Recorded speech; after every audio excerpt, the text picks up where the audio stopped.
Lo bueno que te avisa. No te confías de si está grabando. Ok.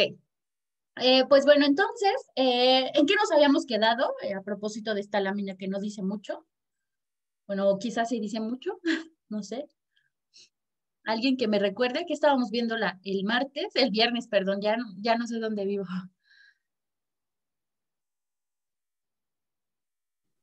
¿Sí, Ricardo? En la entrada de Carranza a la Ciudad de México. Ok, sí, ok, me gusta. Esa es una buena forma de cerrar este periodo tan convulso, porque sin duda fue uno de los más convulsos, aunque viene otro convulso. A ver, vamos a hacer dedocracia. Déjenme ver quién se me antoja. Que nos platique hoy, esta noche, de qué estamos hablando. Miriam, Hola, sí, pues creo que nos quedamos en la firma de los tratados de Toloyucan, que comentábamos que fue en un carrito, que prácticamente después de ahí entró el ejército constitucionalista a la Ciudad de México y pues se erigió Carranza, no me acuerdo si llegamos a esa parte, pero ya Carranza como presidente interino, me parece, por lo mismo de los tratados de Guadalupe. muy bien, me gusta. Les digo, al menos por estos datos curiosos se les va quedando como estos hechos, ¿no? Espero que en la vida jamás vuelvan a olvidar que los tratados de Teoloyucan se firmaron en el cofre de un coche, ¿va? Ok, entonces tenemos la entrada triunfal de Carranza a la Ciudad de México, porque acuérdense que pues casi siempre cuando hablamos de movimientos armados, el gran momento que marca siempre el éxito de estos movimientos fue la entrada triunfal, ¿no? La independencia, ¿cómo se llama? ¿Qué otro movimiento? La República Restaurada de Juárez o el movimiento juarista, pues también tuvieron estas entradas triunfales, ¿no? Y en el caso de Carranza, pues también va a tener su momento de gloria, aunque le va a durar relativamente poco. Sí, como dice Raquel también, la caída de Huerta y en teoría el triunfo de la revolución, ¿no? Porque es lo que vamos a ver hoy. Ok, pues bueno, no los voy a mortificar tanto porque si no también me van a odiar no me gusta que me impongan esta participación obligatoria. Entonces, tranquilos, tranquilos.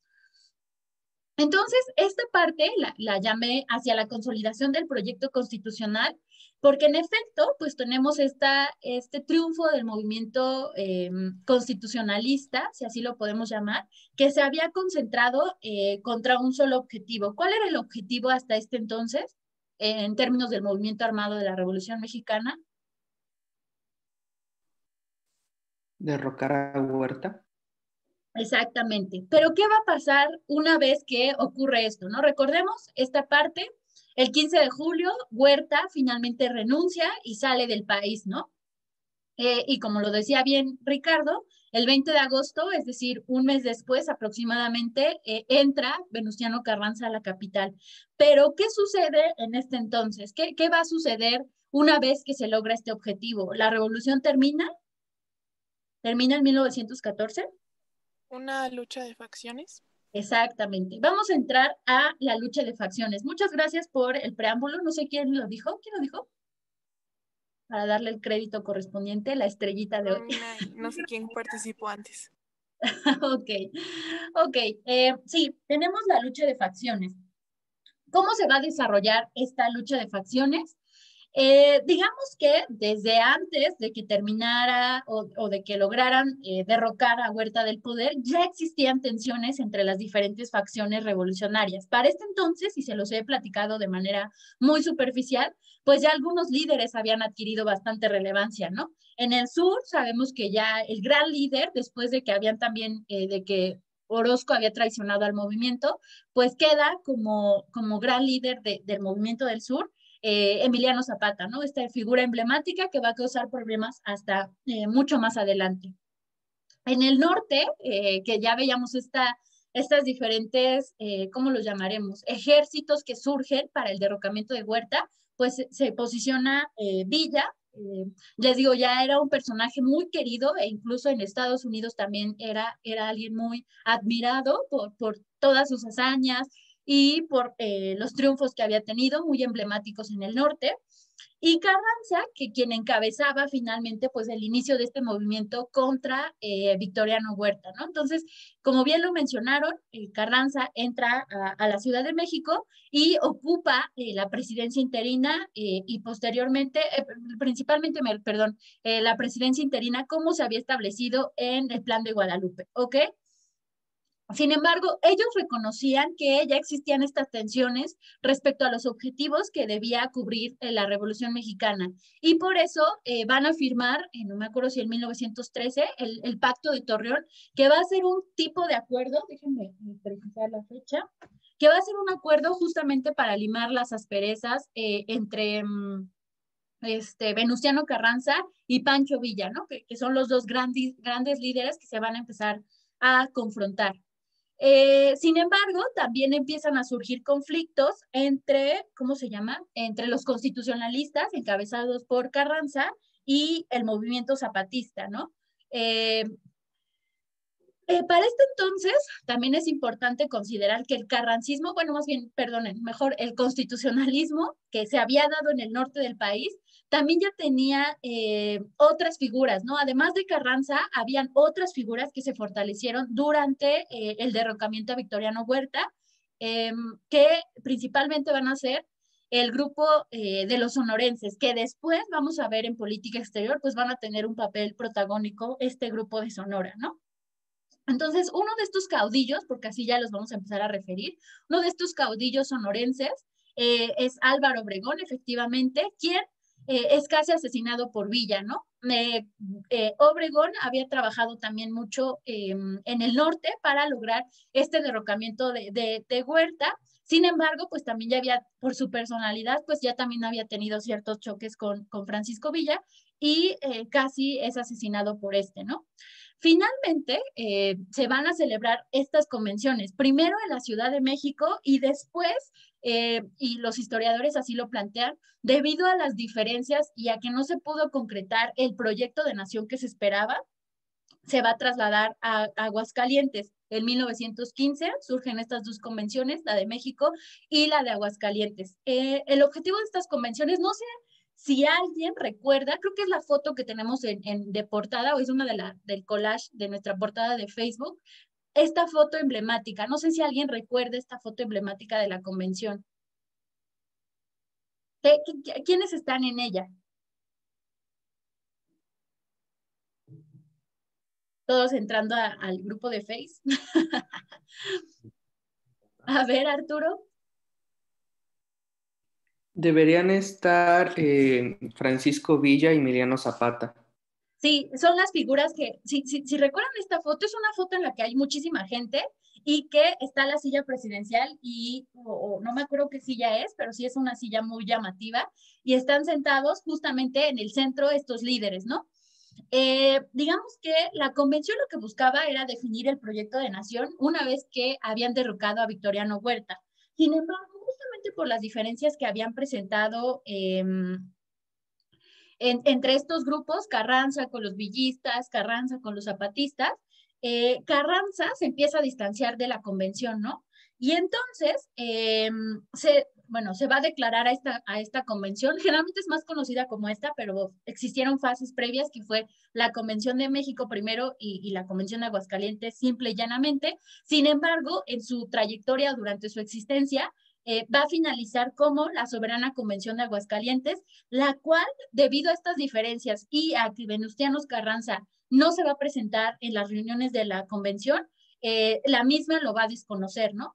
En un primer momento no se van a presentar a esta convención Zapata ni Carranza, se envían unas comitivas para invitar a Carranza y a Zapata, Zapata sí se suma y es cuando se convierte en la Soberana Convención de Aguascalientes.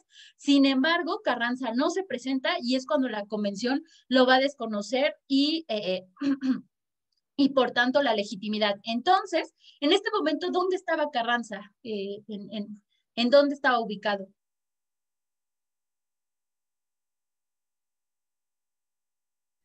¿Qué año es, profesora? 1915, sí, 1915. En Veracruz. No, recuerden, ¿qué había pasado antes? Ah, el chat. ¿Le gustaban Puebla y Veracruz? Sí, se va a mover a Puebla y Veracruz. Estaba en la Ciudad de México. Recuerden que va a hacer esta entrada triunfal y va a ocupar el gobierno provisional en la capital, pero al momento de que la convención lo desconoce, creo que me parece unos días antes, él va a huir de la Ciudad de México y justamente se va a trasladar a Veracruz. Entonces, ese es el movimiento de nuestro querido Carranza. Para este entonces, las facciones de la convención estaban bastante fortalecidas y justo este mapa, más bien era 1914, lamento el error de la fecha. Este mapa, como les decía, me los bajé o me los traje de Wikipedia, son bastante ilustrativos, muestran la fuerza dominante para este entonces. Para diciembre de 1914, ¿quién era la fuerza hegemónica revolucionaria?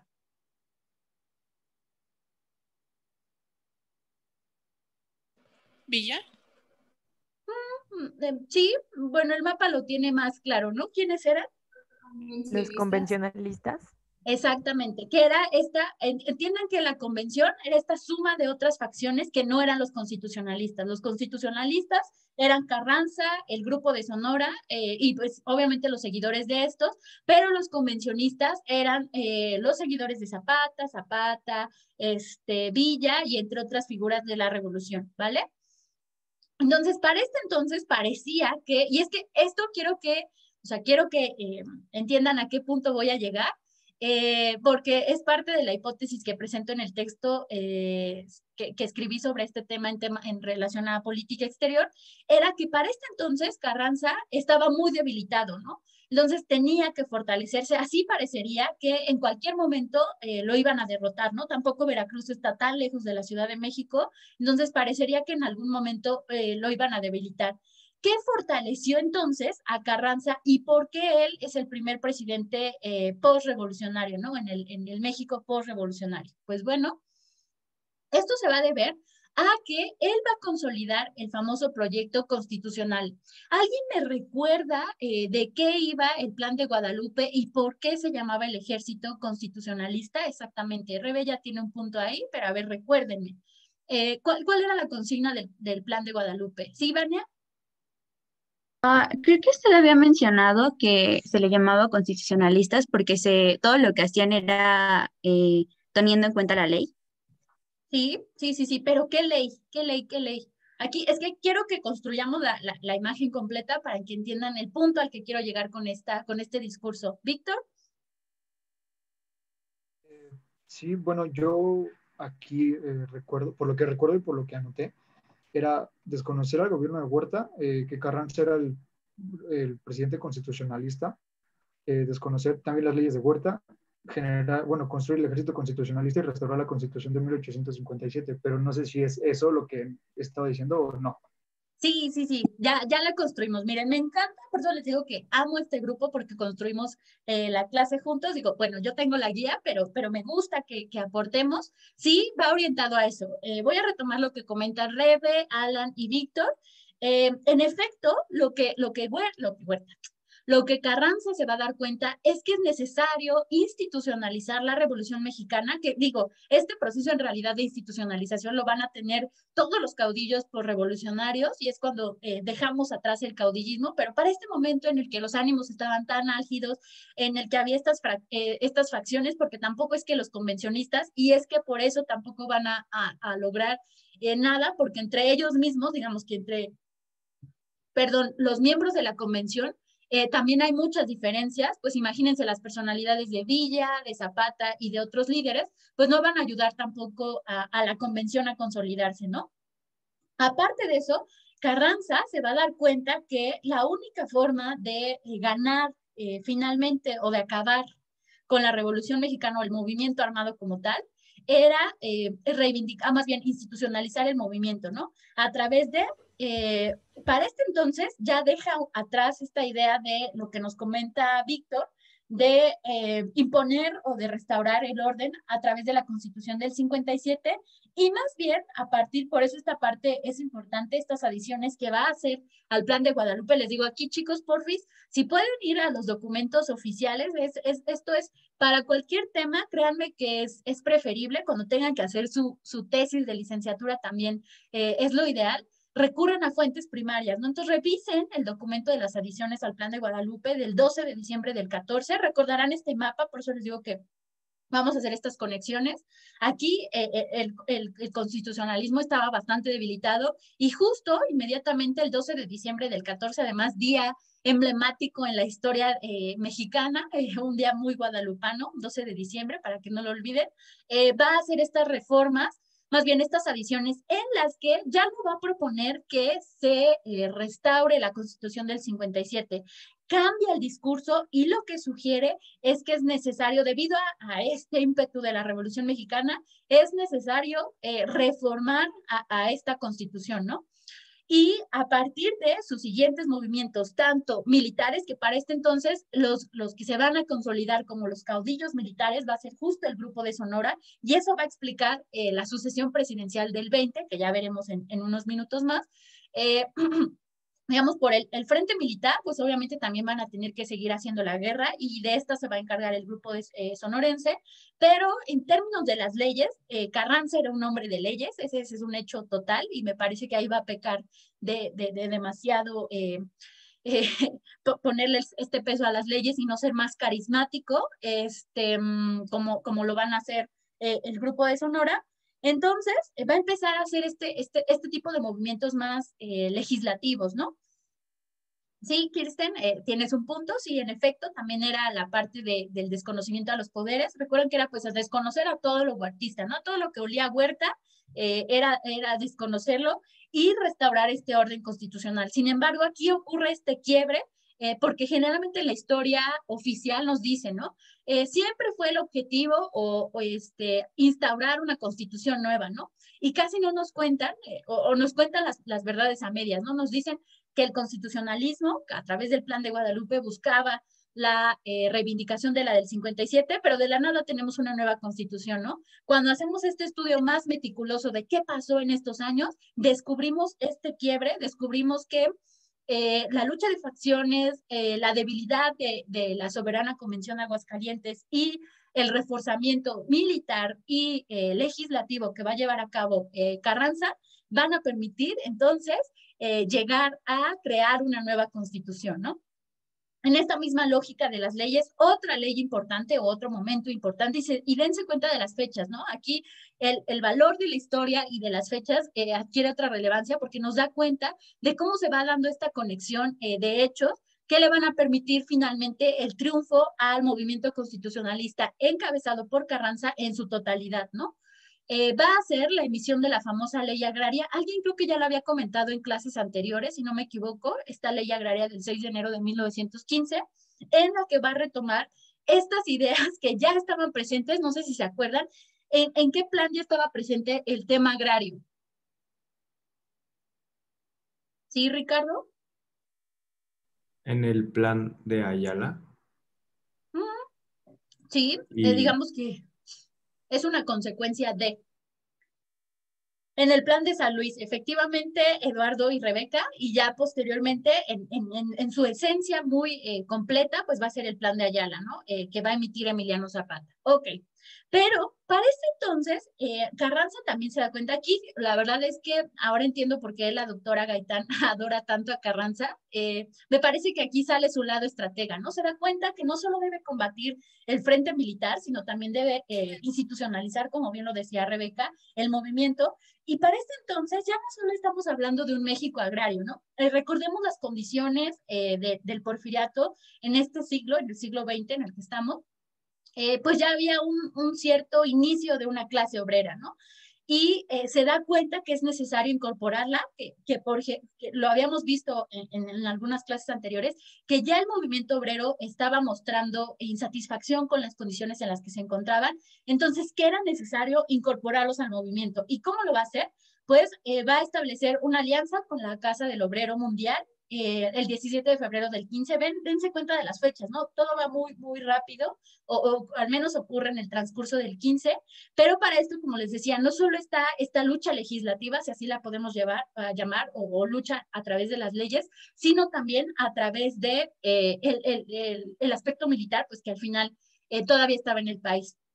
Y para esto les decía que el grupo que se va a encargar de imponer este orden militar es el grupo de los sonorenses, y uno de los que empieza a perfilarse muchísimo como un líder simpático y muy querido es Álvaro Obregón, a diferencia de Carranza, que era más sombrío, porque también ya era un hombre mayor.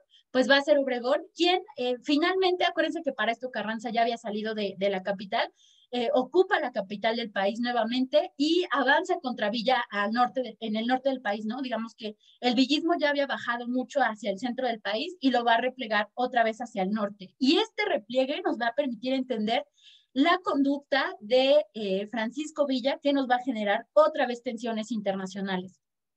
Y en un intento, digamos, desesperado de la convención por salvarse, y al darse cuenta de todos estos movimientos estratégicos a través de las leyes que va a llevar a cabo Carranza, va a presentar el programa de reformas políticos sociales de la revolución el 18 de abril del 16, ¿no? Pero dense cuenta cuánto tiempo pasó, o sea, Carranza para esto ya le llevaba un año de ventaja y los convencionistas apenas en el 16 estaban presentando este programa. Este programa es muy interesante porque es muy innovador, o sea, si ya la Constitución del 17 en su resultado final va a ser innovadora y les digo, ¿no? Hasta la van a categorizar como socialista por el enfoque social y de justicia social que va a perseguir.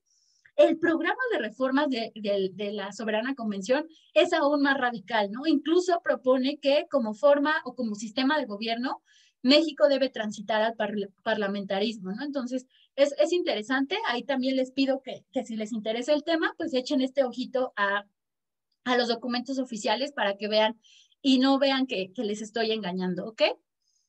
Ok, y para este entonces, para diciembre, bueno, ya avanzamos al 16 con el programa, pero digamos que en el 15, vean el contraste, ¿no? En el 14 de diciembre del 14, teníamos el mapa de todo amarillito, que eran los convencionistas, y una pequeña parte moradita, que eran los constitucionalistas. Para este entonces, dirían, se le volteó la tortilla a los convencionistas, porque pues ya es todo lo contrario, ¿no? Y dense cuenta, ya las manchitas que solo quedan del villismo, principalmente hacia el norte, y vean esta parte peligrosamente, a ver, voy a buscar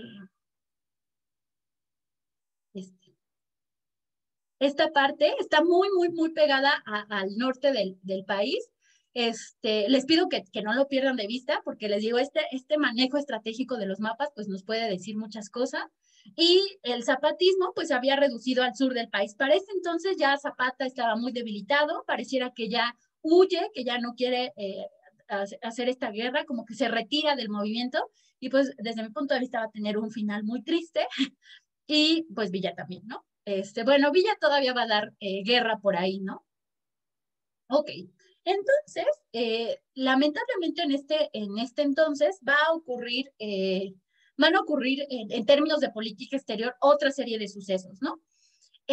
¿Por qué hablamos? A ver, porque me gustaría que no veamos, estamos haciendo estos cortes por la cuestión del tiempo, pero no quiero que pierdan el resto de la historia, chicos. O sea, sí quiero que vayan haciendo el hilo para que entiendan cómo es que se ha dado o cómo se fue dando el proceso revolucionario. ¿Por qué hablamos en este primer punto de la desocupación de Veracruz el 23 de noviembre del 14? ¿Qué había pasado antes? ¿Qué había ocurrido antes? Justo lo vimos la clase pasada, si no me equivoco. La intervención estadounidense al puerto de Veracruz. Así es. ¿Eres Lisette? Sí. Sí, ya reconozco tu vocecita. Sí, justamente. ¿Y qué había motivado? A ver, veo dos participaciones, Raquel y Ricardo. A ver, tampoco quiero dejarlos con la palabra y yo empezar a hablar y hablar. A ver, Raquel. Fue lo del incidente de Tampico, ¿no? El 9 de abril del 14. Sí, eso fue lo que motivó a Ricardo, que ya lo dijo Lisette, pero bueno. Bueno, yo iba a decir lo que pasó después, más bien. A ver, cuéntame. De Niagara Falls y pues como el acuerdo entre México y Estados Unidos. Sí, Ya dimos la imagen, ustedes me ayudaron a construir lo que ya habíamos visto en las sesiones pasadas. Ocurre el incidente de Tampico en febrero del 14, en marzo se lleva a cabo esta ocupación, en marzo o en abril, ya no me acuerdo cuándo es la ocupación finalmente a Veracruz, pero con motivo del incidente de Tampico. De ahí se busca hacer esta mediación del famoso grupo ABC. ¿Quiénes son los países ABC? Argentina, Argentina, Brasil. Chile y Brasil. Sí, ok. Que van a buscar, se supone, el lograr la desocupación, pero se van a empezar a desviar hacia la solución de los problemas internos de México, ¿no? Carranza no va a aceptar la mediación o no va a aceptar participar en las mediaciones del ABC, bueno, esta última conferencia para resolverlo. Y finalmente, pues también para este entonces, Wilson, que recuerden es el presidente en Estados Unidos, se va a dar cuenta del estancamiento de las negociaciones y va a decidir llevar a cabo, digamos que negociaciones con Carranza, ¿no? Un acercamiento más puntual con este líder revolucionario, porque ya lo ve como un hombre, como el hombre más cuerdo de la Revolución Mexicana o el que podría garantizar esta estabilidad que tanto anhelaba las potencias extranjeras, sobre todo Estados Unidos, por el riesgo que corría la frontera. Finalmente se logra la desocupación el 23 de noviembre del 14. Para esto, también Wilson pues, decide tomar otra estrategia que es más bien como la de la observación para decidir finalmente a quién le va a dar el reconocimiento, ¿no? Para este entonces ya se da cuenta de que existe esta lucha de facciones y manda a Duval West para entrevistarse con los diferentes líderes de las facciones revolucionarias. Para este entonces también es importante tener en cuenta que ¿cuándo inicia la revolución? ¿Cuándo inicia la Primera Guerra Mundial? 1914. 1914. Exactamente. Entonces, digamos que ya el ambiente internacional ya estaba muy caliente, o sea, ya no era solamente tensiones, como lo habíamos visto al inicio de la Revolución Mexicana, sino ya era un hecho de que había una guerra mundial. Bueno, historiadores dicen que en realidad no era tan mundial, porque era en realidad solo Europa y sus colonias, que iban más bien en calidad de colonias, pero bueno, esos son otros detalles. Pero también Estados Unidos ya está muy preocupado por lo que está ocurriendo del otro lado del charco, ¿no? Y entonces ocurre este hundimiento que no va a iniciar o que no va a ser el motivo de que Estados Unidos ingrese a la guerra. Van a hundir a este buque de Lusitania el 7 de mayo de 1915, entonces ya empieza como a haber esta presión de que Wilson debe tomar una decisión de qué va a hacer con México, ¿no? Cómo va a mejorar sus relaciones con este país conflictivo, porque pues así lo percibían. Hay una nueva mediación del ABC para tratar de resolver lo que estaba pasando en México el 5 de agosto de 1915. Se lleva a cabo esta reunión también de diplomáticos latinoamericanos. Para este entonces, y por eso es un tema de exposición, las representaciones que Carranza va a mandar a diferentes países latinoamericanos y que ellos empiezan a percibir con buenos ojos el gobierno de Carranza. Ocurre esta reunión con el fin de pues mediar, ¿no? De decirle casi a Estados Unidos, él es el que te conviene, es quien te va a garantizar esta estabilidad. Se va a llevar a cabo el 9 de octubre de 1915 y después de los informes de Duval West, que también le va a decir que quien es el candidato ideal para dar este reconocimiento, quien va a garantizar esta estabilidad es Carranza, y con las mediaciones o la intercesión de estos países latinoamericanos, ocurre finalmente el 19 de octubre, y ahí fíjense en las fechas, el 19 de octubre del 15, finalmente ocurre el reconocimiento de facto al gobierno de Carranza. ¿Qué implica? Y aquí vamos un poco a derecho internacional público. ¿Qué implica un reconocimiento de facto? ¿Qué tipos de reconocimiento hay?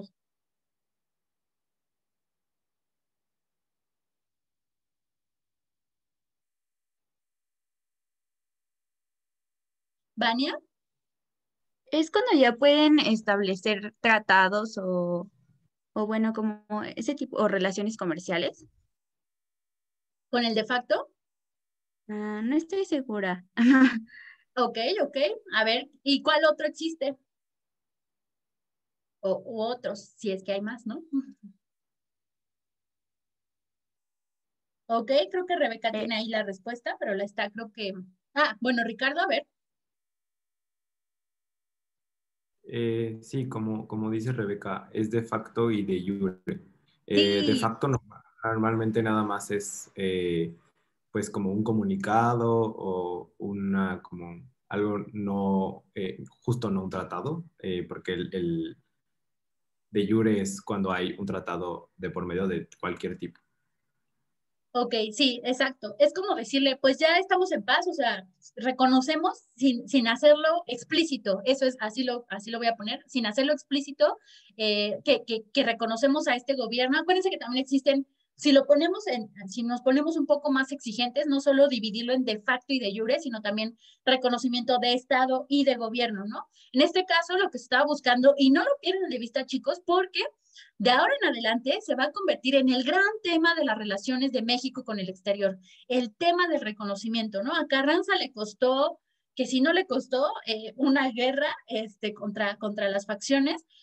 Para este entonces, pues va a ser, digamos, un gran logro este reconocimiento de facto, y más adelante va a obtener el de jure, ya lo veremos, pero por ahora nos quedaremos con este de facto, que sí es un poco más implícito, ¿no? Es decirle, te reconocemos, sabemos que tú eres el líder, pero sin soltarle todavía todo el reconocimiento, ¿no? Hasta que ya manden esta nota diplomática reconociéndolo formalmente, o este instrumento jurídico que, que establezca tal cual el reconocimiento, pues se formaliza, ¿no? Ahí es cuando toma esta formalidad.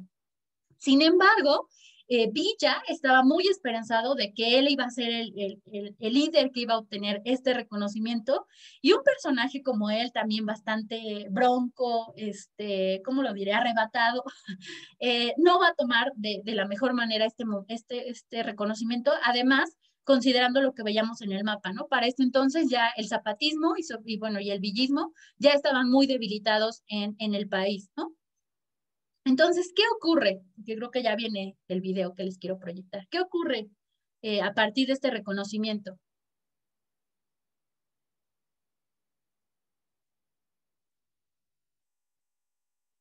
¿No?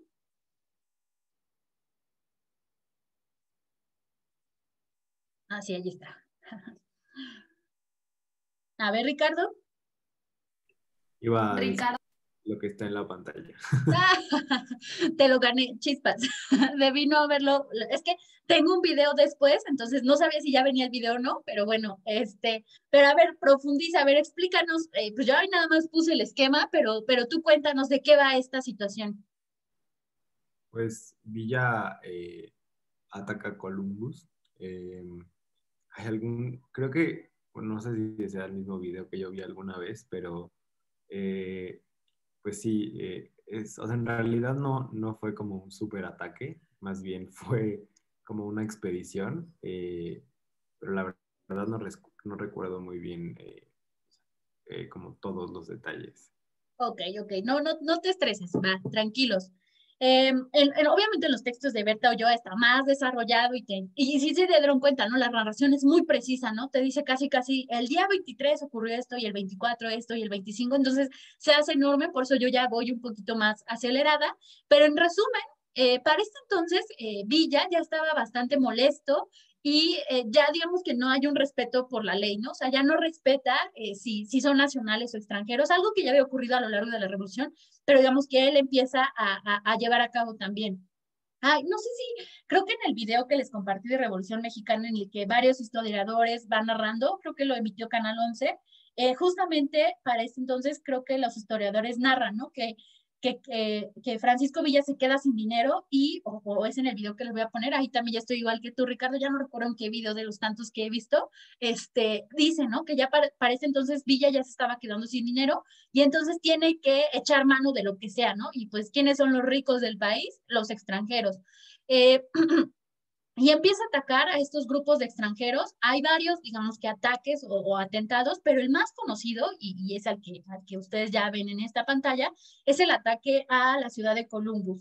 Primero, en 1915, a finales, ocurre esta suspensión de actividades mineras porque hay amenazas de que los villistas van a entrar pues a hacer sus desmanes. Entonces existe esta alerta, ¿no? De que algo va a ocurrir.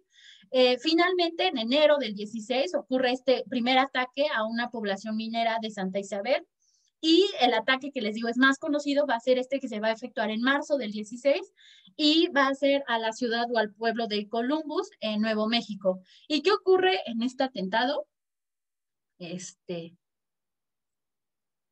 Espérenme. ¿Sí lo escuchan o no? Creo que no.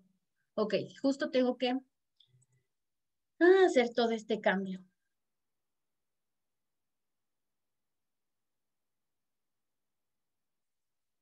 A ver.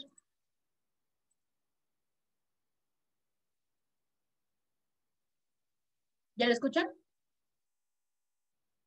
El 9 de marzo de 1916, en las calles de Columbus, Nuevo México, apareció un cartel donde se ofreció una recompensa de $5,000 por la captura de Francisco Villa. Solo que creo que se escucha muy bajito, Ajá, no se puede profesora. distinguir.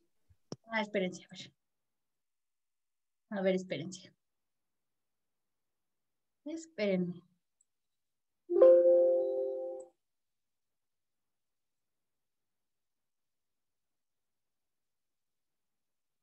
Me dicen cómo se escucha. Espérenme, ahorita que lo vuelva a proyectar. Ahí está.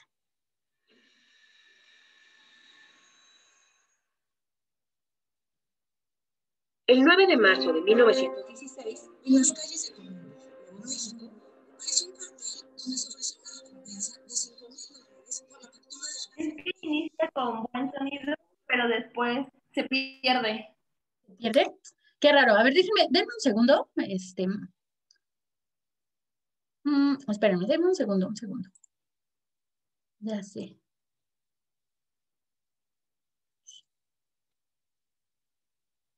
Espérenme, espérenme, porque sí quiero que se lleven el video.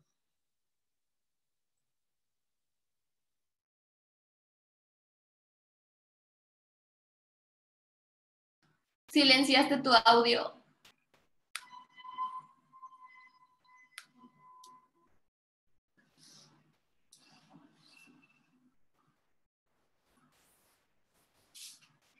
Bueno,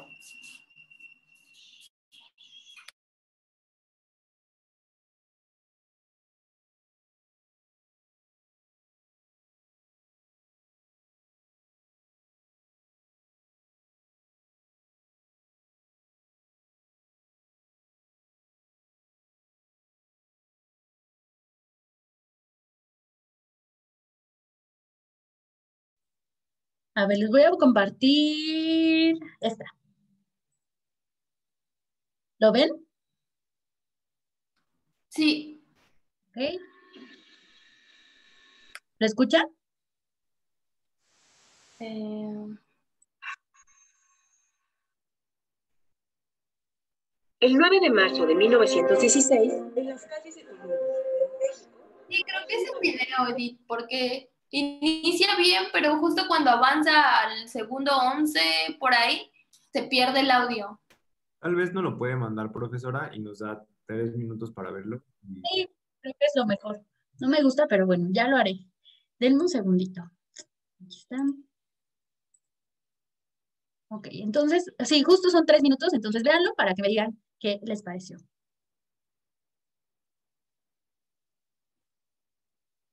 Ahí va. Entonces los veo 7:23.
Ok.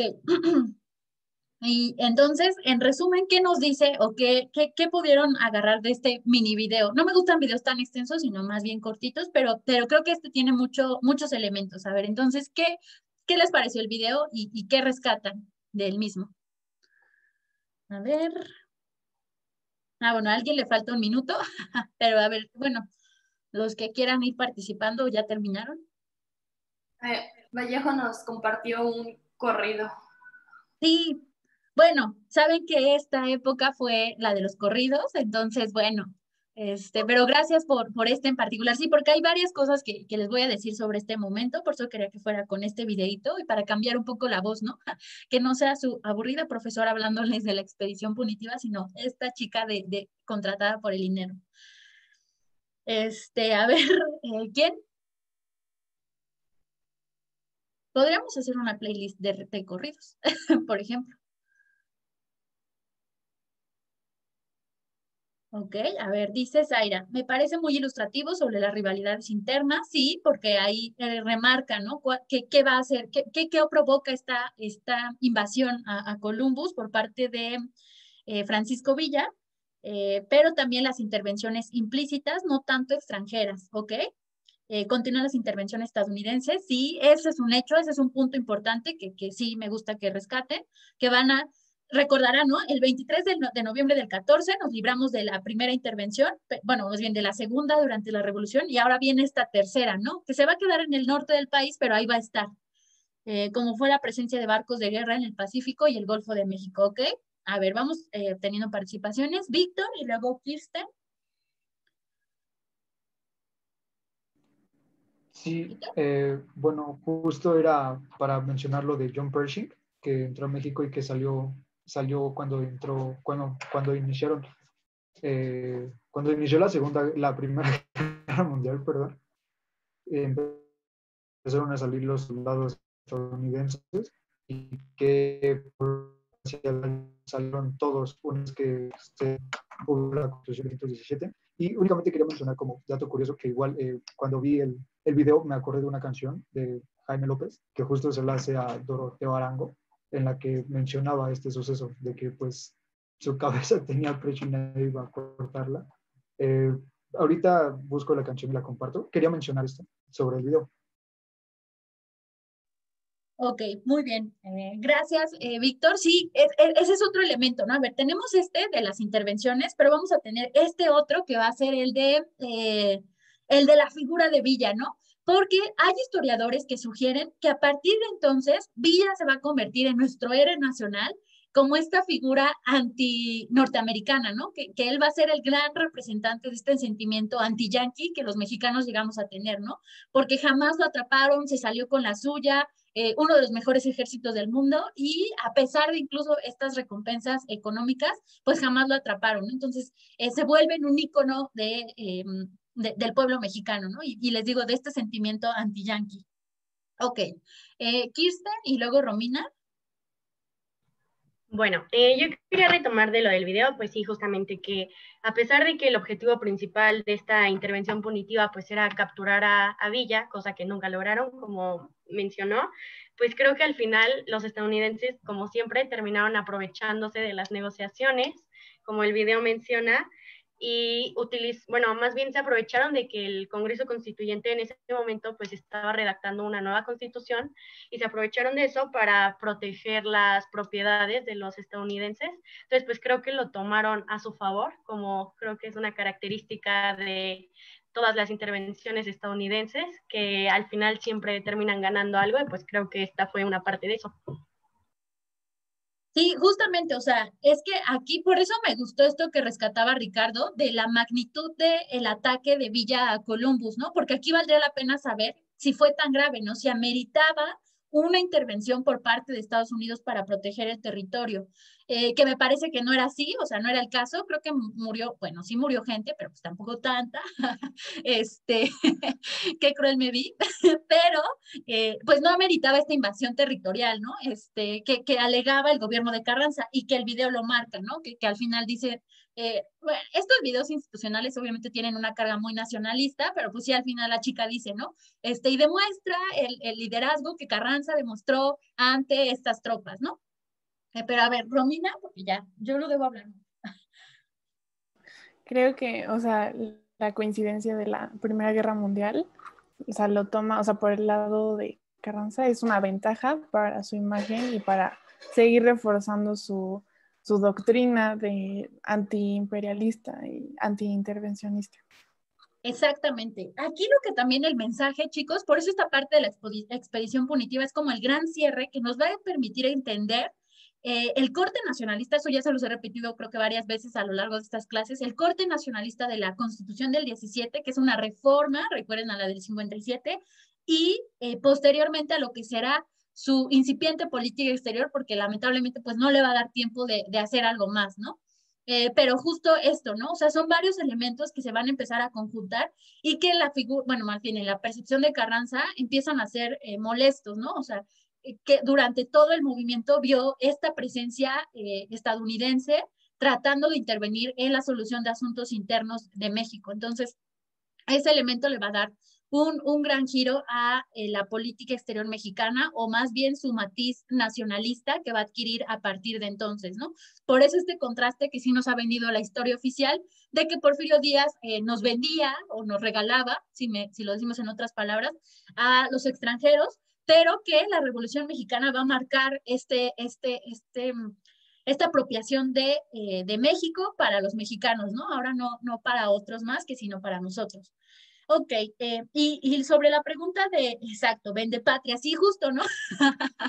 Excelente frase para resumir cómo se percibe al porfiriato en la historiografía mexicana, sobre todo la oficialista, esto de Porfirio Díaz como el vendepatrias y la Revolución Mexicana como, wow, el gran momento que permitió marcar este fin de un México que se vendía tan fácilmente, ¿no?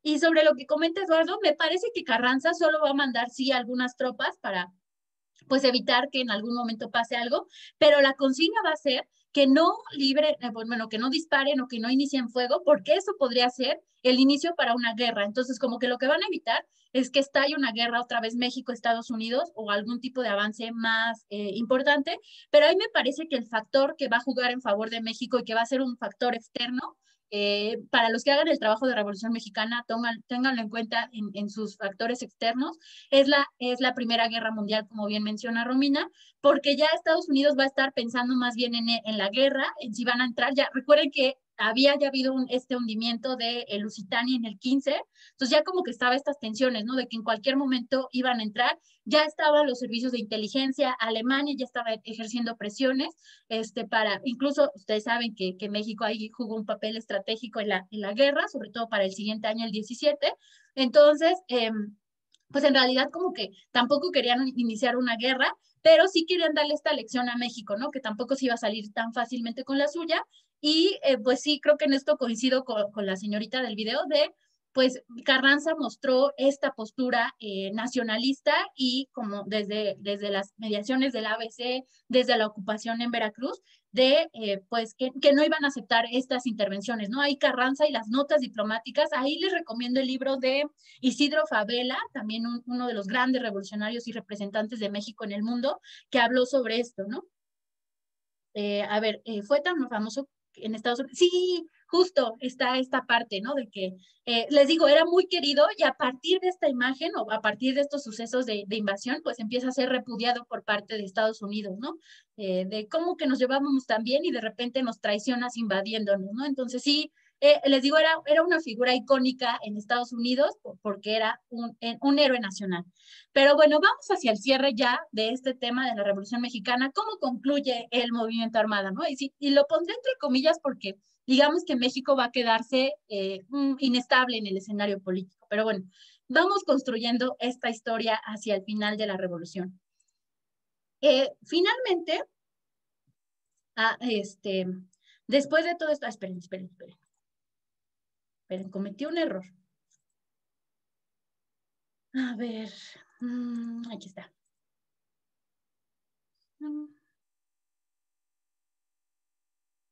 Ok. Como lo veíamos entonces, Carranza empieza a combatir desde el frente legal, o sea, desde estas alianzas, estas leyes que empieza a promulgar, las reformas o adiciones al Plan de Guadalupe, en las que concibe que es necesario construir una nueva constitución, ¿no? Para este entonces, también en el frente militar ya estaba bastante posicionado, recuerden el mapita que les enseñé de diciembre del 15, en el que Carranza ya tiene esta fuerza, ¿no? ¿Y qué ocurre entonces?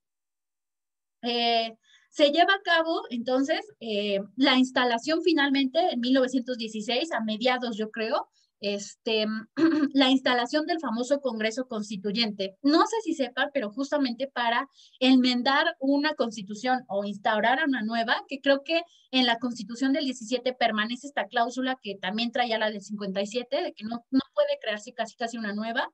Debe establecerse, o más bien, sí, establecerse un Congreso constituyente, ¿no? Entonces, los mexicanos, si en algún momento, chicos, tuviéramos que renovar nuestra constitución actual, tendríamos que pasar por este proceso, ¿no? No sé si recuerdan el establecimiento de la Constitución de la Ciudad de México, no sé si alguien lo recuerda, justamente pasamos por esto, ¿no? Se instaló un Congreso Constituyente, el cual dio origen a la Constitución de la Ciudad de México, que acuérdense no tenía este estatus antes, ¿no? Que era reconocido solo como sede de los poderes de la Unión. Bueno, en el caso de la Constitución del 17, se tiene que llevar a cabo este proceso como previo para que lo recordemos. Recuerden estas reformas al Plan de Guadalupe del 14, que plantea esta reforma a la Constitución del 17.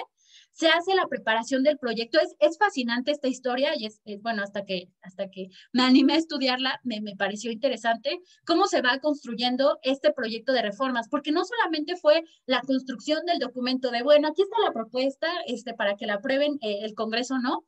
Sino fue un cabildeo que, por ejemplo, grandes figuras y grandes personajes del Congreso Constituyente van a promover, ¿no? De la facción carrancista, pues van a estar ahí presionando para que se pueda, para que se impulse esta idea, ¿no? Para que vaya adquiriendo relevancia en el plano nacional esta necesidad de reformar la Constitución, ¿no? Entonces se empiezan a publicar libros en los que se dice la necesidad de por qué se debe reformar la Constitución del 57, se sacan notas en el periódico, o sea, es una campaña interesante, ¿no? Y es este punto que les presento, la campaña para promocionar el proyecto reformista,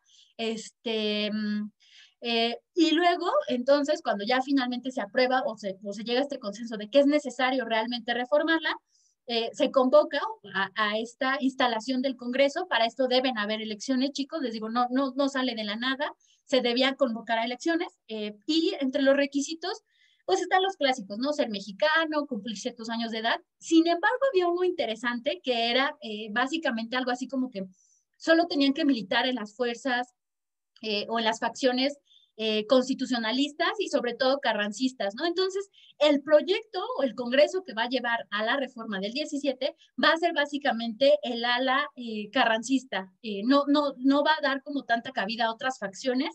Sin embargo, aquí es importante, chicos, que tomen en cuenta para la construcción de la Constitución del 16-17, ¿cuál era la personalidad de Carranza? Carranza realmente quería una constitución tan socialista o tan social, si así la podemos llamar, para este entonces. Veo a Romina. ¿Qué opina, Romina? La clase pasada habíamos dicho que no, porque, o sea, era burgués y era legalista, entonces, como se parecía en eso a Madero. Exacto, era un maldito burgués. Entonces, a ver, ¿por qué? A ver, ustedes saben que la Constitución, o bueno, no sé si sepan, porque igual ya, para este entonces, chicos, yo sé que ya la Constitución del 17 ya está bastante despreciada, ya algunos dicen que ya no funciona para estos años, los constitucionalistas más amantes de ella dicen que todavía funciona, que todavía le caben unos parches más a esta. Yo no sé, yo la verdad creo que sí soy del ala ya reformista, o sea, ya duramos 100 años con esta y creo que hay temas de justicia social que están fuera, pero Fuera de eso, digamos que la Constitución del 17 es reconocida por la innovación social que traía, ¿no? Se dice, no sé si han visto estos textos tan poéticos que dicen que la Constitución del 17 era incluso más adelantada que cualquiera otra de otras naciones del mundo, ¿no? Incluso de naciones desarrolladas, que es increíble cómo en un país como México, a partir de un movimiento armado, se crea una constitución de esta magnitud, ¿no? O sea, les digo, es una percepción muy romántica, por así decirlo, pero en efecto era muy avanzada para su tiempo. ¿Por qué entonces, si Carranza no era un tipo así, o sea, no era un tipo reformista y no era un tipo del pueblo, ¿por qué quedó esta constitución tan innovadora? A ver, veía el chat. Bueno, a ver, Ricardo. Pues recuerdo que alguna vez, no me acuerdo, creo que en Construcción Histórica revisamos como el proceso de cómo se hizo la Constitución y había algunos delegados, no me acuerdo del nombre específico, pero dijo el artículo 27 o que propuso el artículo 27, pero que eran como muy rojillos o radicales o no sé cómo. Radicales. O sea, sí, muy radicales. Aunque en realidad no hubo ningún obrero ni ningún campesino, casi todos eran abogados o doctores, pero sí había algunos delegados dentro de la convención, bueno, del Congreso, que tenían ideas mucho más radicales que Carranza. Exactamente. Incluso Para este entonces... Sí, perdón. Que incluso él trató de frenar un poco como pues la radicalización, pero pues evidentemente no pudo. Exactamente, sí, justo eso ocurre. Para este entonces, es importante, chicos, para que entendamos ahora, es que aquí la historia, chicos, ya no la vamos a ver como fragmentos, ¿no? O sea, no vamos a ver el porfiriato y la revolución, sino el porfiriato, cómo se vincula con la revolución, cómo se va a ligar con el México revolucionario, con el cardenismo y de ahí en adelante, los 70 años del PRI en el poder. Todo esto tiene una razón de ser. Y justo aquí ya lo que se empieza a notar, les digo, aquí para esto, por eso les digo, revisen los requisitos. Bueno, ahí si quieren echarle un ojito a esta propuesta que presenté en algún momento, hago esta recapitulación, ¿no? De cuáles eran los requisitos para explicar cómo ocurrieron las elecciones y desde mi punto de vista, construir una constitución en unos meses, pues también era un trabajo titánico, ¿no? Creo que el Congreso se va a instalar en diciembre y tenemos promulgada la constitución el 17, entonces imagínense cuánto tiempo pasó entre la instalación del Congreso y la promulgación de la constitución. 3 meses. Exactamente. ¿Y ustedes creen que era tiempo suficiente para un trabajo de esta magnitud? No, e incluso creo que o sea, como en el documento fundacional del Congreso Constituyente se establecía una fecha límite creo que fue el 21 de enero o algo así, y luego Sí. se promulgó el 5 de febrero. Exactamente. Para el 28, si no me equivoco, ya estaba firmada. Acuérdense que como cualquier instrumento jurídico, primero debe pasar por la firma y finalmente la entrada en vigor, en el caso en el derecho interno, así ocurre. Entonces, creo que enero, finales, sí, el 28 creo ya estaba firmada esta nueva propuesta, o sea, entonces terminaron antes. Y para el 5 de febrero tenemos esta fecha que además es feriado y que nos dan día libre, pero que tiene una razón de ser, ¿no? Y justo el análisis, o sea, aquí chicos, si les interesa este tema, bueno, a mí me llamó la atención muchísimo cuando llegué al mismo, cómo fueron estas elecciones, quiénes son los perfiles del Congreso, justamente como dice Ricardo, pues ahí empezamos a notar este elemento que les digo, vamos a verlo en el siguiente tema, que en realidad el carrancismo ya era un movimiento muy heterogéneo, ¿no? El constitucionalismo ya era un movimiento que tenía de todo y que pues justamente ya tenía estos líderes radicales. Uno de los temas, si revisan el diario de debates del Congreso, van a darse cuenta que el tema que más costó trabajo decidir, o sea, creo que ocupó, que será como el 40% del tiempo del Congreso, fue el artículo 3, ¿no? ¿Cuáles fueron los elementos o los artículos más emblemáticos de la Constitución, chicos? De esta Constitución del 17. Ah, sí, ahí están las fechas, sí, justo, de lo que les decía, ¿no? Que, o sea, se lleva a cabo en muy rápido, en muy poco tiempo, pues.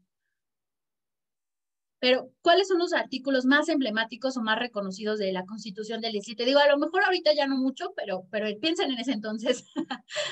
Ya los pusieron a ver, espérame el chat. Es que como que se me ponen inhabilitó que el chat. a ver, Te los digo, son 327 y 123. Ok, ¿y qué hablan cada uno? A ver, recuérdenme.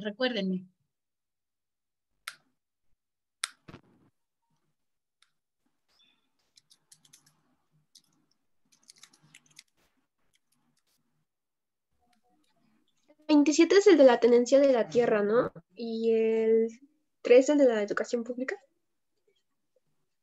¿Sí? ¿Y el 123? ¿Qué pasa? Habla de los derechos laborales, ¿no? Por ejemplo, la jornada, los días de trabajo, bueno, es la jornada de 8 horas, ¿cuántos días? Creo que eran, una semana laboral de 6 días y salario igual por trabajo igual. Sí, exactamente, la definición de un salario mínimo. Sí, perfecto. En esencia habla de la relación obrero-patronal, porque también va a hablar de la parte de los patrones, pero sí, en efecto, y dense cuenta qué sectores cubría, ¿no? El educativo, y este va a ser el más polémico en los debates del constituyente, les digo, si pueden entrar, es un tabique de este tamaño, el diario de debates, porque es el testimonio de todo lo que ocurrió en estos días, entonces sí está enorme, más bien en los perfiles de los constitucionalistas, bueno, de los constituyentes, perdón, entonces sí es un libro muy grande, pero si se dan cuenta, el 27, ¿qué tema atacaba o a qué grupo social iba dirigido? Atacaba a los extranjeros. ¿Sí? ¿Y a quién beneficiaba? A los campesinos. Exactamente. Y en términos de las facciones, ¿a qué facción le daba con todo? Digamos que la aniquilaba en términos de las leyes. ¿A los zapatistas? Exactamente, que estaban en el sur. Y los obreros, ¿en dónde se ubicaban principalmente? Piensen en huelgas más emblemáticas del movimiento revolucionario o como antecedentes de la revolución. ¿Dónde se ubicaban estas fábricas? ¿Sonora? Sí, en el norte del país. Entonces, se dan cuenta, cubría, digamos, el espectro básico de las demandas sociales que habían movido a la revolución, ¿no? Entonces, digamos que con esto, chicos, llegamos finalmente a pues, la promulgación de la Constitución del 17, que posiciona a Carranza en el poder. Ya este es el preámbulo para, después se van a celebrar elecciones, ya es lo que vamos a ver en unos minutitos, se van a celebrar elecciones. Y pues de ahí viene ya otra historia, que va a ser el México postrevolucionario. Hay autores, yo les decía, que van a decir que la revolución terminó el 17, hay otros que dicen el 20, hay otros que dicen que hasta el 46, o hay otros que dicen hasta el 34 con la llegada de Cárdenas. Las fechas varían y el 46 con la institucionalización del partido, el Partido Revolucionario Institucional.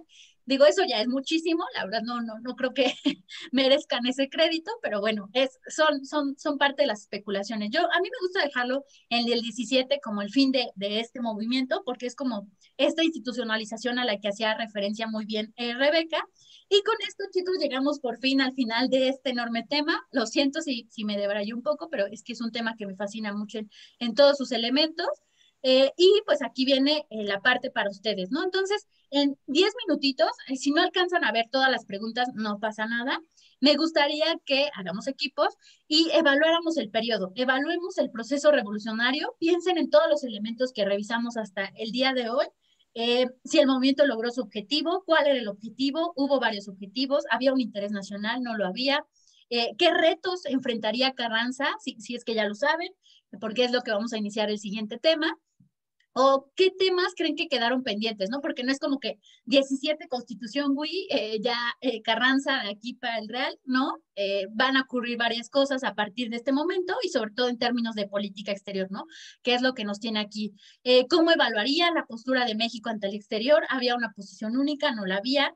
Y si podemos hablar si había un proyecto de nación como tal durante la Revolución Mexicana, ya con todo este panorama, ¿no? Se darán cuenta, es un proceso complejo. Yo cuando inicié el tema les decía que es un proceso muy heterogéneo y por eso les comparto esta infografía que incluso avanza hacia el cardenismo, pero me parece muy emblemática, ¿no? Yo sigo esta página de memegrafías y me encanta el trabajo que hacen. Entonces, pues bueno, los voy a mandar a los equipos en 10 minutitos y regresamos para discutir, ¿vale? ¿Le tomaron captura a la presentación para las preguntas? ¿O recuerdan más o menos de qué va? Si no, entonces ahorita se las voy presentando y ya me dicen lo que quieran, ¿va? Ok, y esto sirve para que platiquen entre ustedes un ratito. A ver, ¿cuántos somos? 36. Vamos a hacer 6. A ver cómo queda. Y Liz, no sé si te quieres ir o te quieres quedar aquí conmigo, tú decides, ¿vale? Ok, ya van para allá. Vale, aquí me... Ok.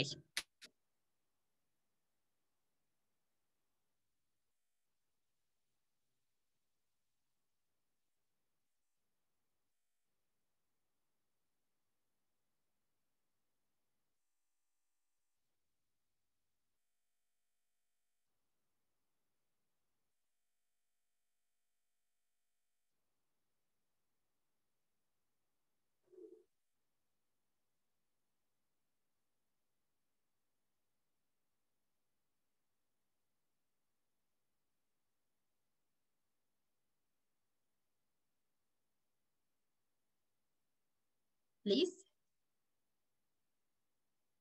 Sí, aquí estoy. ahí estás. ¿Cómo estás? Sí. Bien, gracias. ¿Tú qué tal? Bien, ayer como que me iba a enfermar, pero creo que solo fue un susto, no sé si fue el estrés de un trabajo final que hoy entregamos, no sé, pero bueno, ya me desconchinflé un ratito ayer. Qué bueno que estés bien, que no te hayas enfermado. Yo ahorita, o sea, estaba acá viendo el internet de que lo estuve probando y sí quedaba bien, sí quedaba bien. Pero ahorita me sacó una vez nada más, pero a cada rato se me cortaba el audio, entonces también por eso apagué mi cámara, porque mira, aquí estoy. Pero si la dejo encendida, se traba un buen o me saca. Sí, entonces pues ya mejor la apagué, pero aquí estoy. Sí, no te preocupes, sí, hace rato como que te cortaste, entonces, pues no pasa nada. Hola, Fernanda, te quedaste creo que fuera, ¿verdad? Sí, profesor, es que se me sacó la aplicación. No te preocupes, a ver, déjate asignar un equipo, te mandaré al 5, ¿ah? Gracias. Sí, gracias.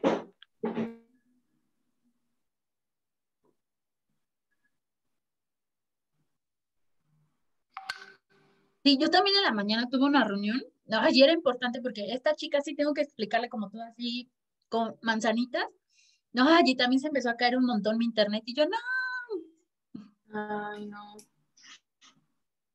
Sí, qué feo que el internet falla cada rato. Por ejemplo, ahorita también me estoy dando cuenta que a ellos también les está fallando porque lo saca, lo mete, lo saca. Hay una persona, la verdad no sé quién, no la pude ubicar, pero entraba, salía, entraba, salía.